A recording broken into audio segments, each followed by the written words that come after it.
صرف تب بولو جب آپ کے الفاظ تمہاری خاموشی سے زیادہ خوبصورت ہو۔ مجھے ایسا انسان کی تلاش ہے جس پر عادت اور خواہشات کے بجائے عقل کے حکمران ہو۔ انسان اپنی بری فعل کرنے کا ایک نہ ایک بہانہ ڈھونڈ لیتا ہے۔ غم 1 گھنٹے کو 10 گھنٹوں میں تبدیل کرتا ہے۔ دنیا بے وفا اور انتہائی ناقابل اعتبار ہے۔ اس سے فائدہ وہی شخص اٹھاتا ہے جو اسے مخلوق خدا کی اصلاح اور فلاح میں لگا دیتا ہے۔ ہر لکھی ہوئی بات کو ہر پڑھنے والا نہیں سمجھ سکتا، کیونکہ لکھنے والا احساس لکھتا ہے اور پڑھنے والا صرف الفاظ پڑھتا ہے۔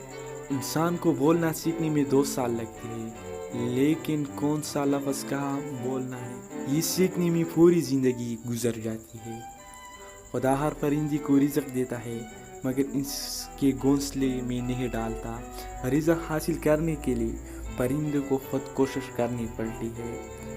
عقل مند بننا چھوڑ دو، بہت کچھ سیکھ پاؤ گے۔ نفرت کو 1000 موقع دو کہ وہ محبت بن جائے، لیکن محبت کو 1 موقع بھی نہ دو کہ وہ نفرت بن جائے۔